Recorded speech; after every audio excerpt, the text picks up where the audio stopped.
Hi all, welcome to my channel Sona Meena kitchen. எல்லோரும் எப்படி இருக்கீங்க? நான் ரொம்ப நல்லா இருக்கேங்க. நம்ம சேனலுக்கு நிறைய பேர் லைக் பண்ணுறீங்க, ஷேர் பண்ணுறீங்க, சப்போர்ட் பண்ணுறீங்க. எல்லாருக்கும் ரொம்ப ரொம்ப தேங்க்ஸுங்க. நீங்கள் இன்னும் சப்ஸ்கிரைப் பண்ணலைன்னா வீடியோ ஃபுல்லாக பாருங்கள். பிடிச்சிருந்தால் மறக்காமல் சப்ஸ்கிரைப் பண்ணுங்கள். இன்றைக்கி என்ன வீடியோ பார்க்குறோன்னா, நம்ம ஏற்கனவே போட்டிருக்கேங்க காஃபி ஃபில்டரை பற்றி நான் வீடியோ போட்டிருந்தேன். இது நிறைய பேர் அதில் கேள்வி கேட்டிருந்தீங்க. அதுக்கு நான் கமெண்டில் பதில் சொல்லியிருந்தேங்க. இருந்தாலும் இது ஒரு வீடியோவாக நான் திருப்பி போட்டால் உங்களுக்கு நல்லா யூஸ்ஃபுல்லாக இருக்கும்னு சொல்லிட்டு தாங்க நான் போடுறேன். ரிட்டன் வீடியோ அது போடுறேன் நான். இது பெர்குலேட்டர் அப்படின்னு பேருன்னு சொல்லியிருந்தீங்க நிறைய பேர். ரொம்ப ரொம்ப தேங்க்ஸுங்க. எனக்கு ரொம்ப நல்லா இருக்குங்க இந்த ஃபில்ட்ரு. எனக்கு யூஸ்ஃபுல்லாக இருக்குது. எனக்கு ரொம்ப காஃபின்னா பிரியம். அதனால நான் இது வாங்கினேன். இது நிறைய பேர் நல்லா இருக்காது அப்படி இப்படின்னு சொன்னாங்க. ஆனால் நம்ம சப்ஸ்கிரைபில் ஒருத்தவங்க இது சூப்பராக இருக்குது, நான் 3 வருஷமாக யூஸ் பண்ணிகிட்ருக்கேன்னு சொன்னாங்க. அவங்களுக்கு ரொம்ப தேங்க்ஸ்.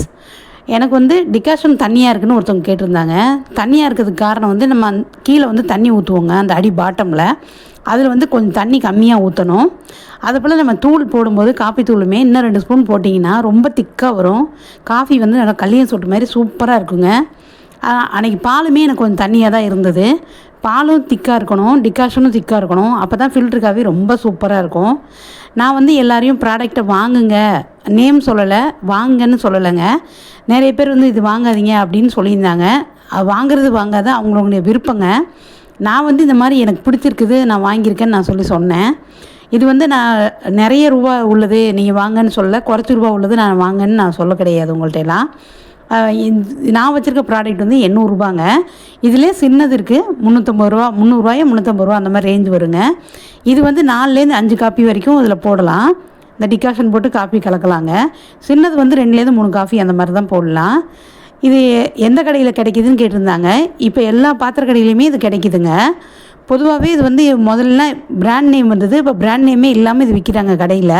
நீங்கள் நல்லா அடிபாட்டை நல்லா திக்காக உள்ளதாக பார்த்து வாங்கிக்கோங்க. எனக்கு ரொம்ப நல்லா இருக்குங்க. அந்த அடிப்பாட்டம் நல்லா திக்காக தான் இருக்குது.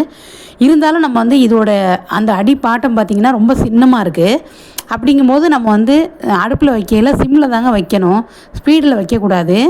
இப்போ நம்ம அடுப்பில் வைக்கும்போது மேலே ஒரு ஸ்டாண்டு யூஸ் பண்ணணுங்க கட்டாயம். அப்போ தான் நமக்கு இந்த ப்ராடக்ட் வைக்கும்போது நம்ம கீழே விழுகாமல் கரெக்டாக நிற்கும். அதுபோல் சிம்மில் வைக்கணுங்க, ஃப்ளேம் கூட வைக்கக்கூடாது. நம்ம எந்த பாத்திரம் வைக்கிறோமோ அதுக்கு தகுந்த மாதிரி தானேங்க ஃப்ளேம் வைக்கணும். நிறைய பேர் அது ஓட்டை விழுந்துடும் அப்படின்லாம் சொன்னாங்க.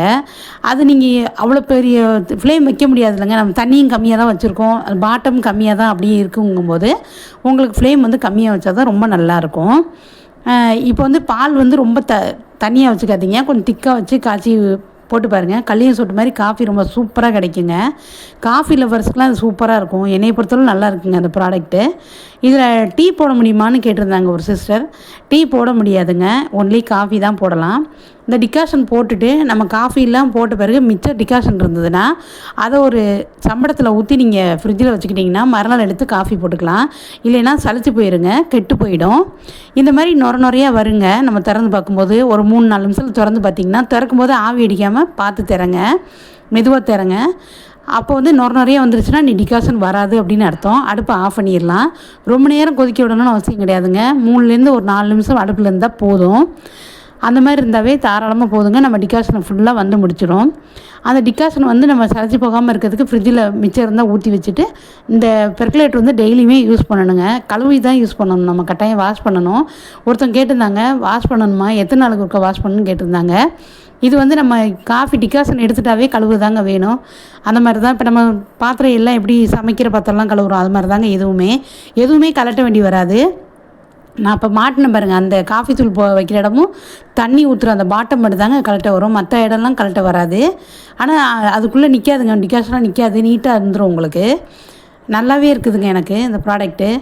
நீங்கள் பாலும் திக்காக வச்சுக்கணும், தண்ணியும் கொஞ்சம் கம்மியாக வச்சிங்கன்னா கல்லியம் சொட்டு மாதிரி காஃபி சூப்பராக குடிக்கலாங்க. இப்போயும் சொல்கிறேன், நான் உங்களை யாரும் வாங்க சொல்லி நான் கட்டாயப்படுத்த கிடையாதுங்க. இஷ்டம்னா வாங்கலாங்க, அவங்கவுங்க பிரியன்னா வாங்கிக்கலாம். இது நான் நிறைய ரூபா லட்ச ரூபா ப்ராடக்ட்டு நான் வாங்கன்னு சொல்லலை. நம்ம செலவு பண்ணாத காசு கிடையாதுங்க. வாங்க முடிஞ்சவங்க வாங்கலாம் தான் நான் சொல்கிறேன், எல்லோரும் வாங்கணும்னு நான் சொல்லவும் கிடையாது. பிடிச்சவங்க வாங்கி யூஸ் பண்ணி பாருங்கள், அதை தான் நான் சொல்லியிருக்கேன். சூப்பராக இருக்கும் காஃபி, எனக்கு ரொம்ப பிடிச்சிருந்தது. நீங்களும் வாங்கி யூஸ் பண்ணுறேன்னா பண்ணுங்கள், இல்லைன்னா அந்த வீடியோ பார்த்ததுக்கு ரொம்ப தேங்க்ஸுங்க. உங்கள் கமெண்ட்ஸை சொல்லுங்கள், ஷேர் பண்ணுங்கள், லைக்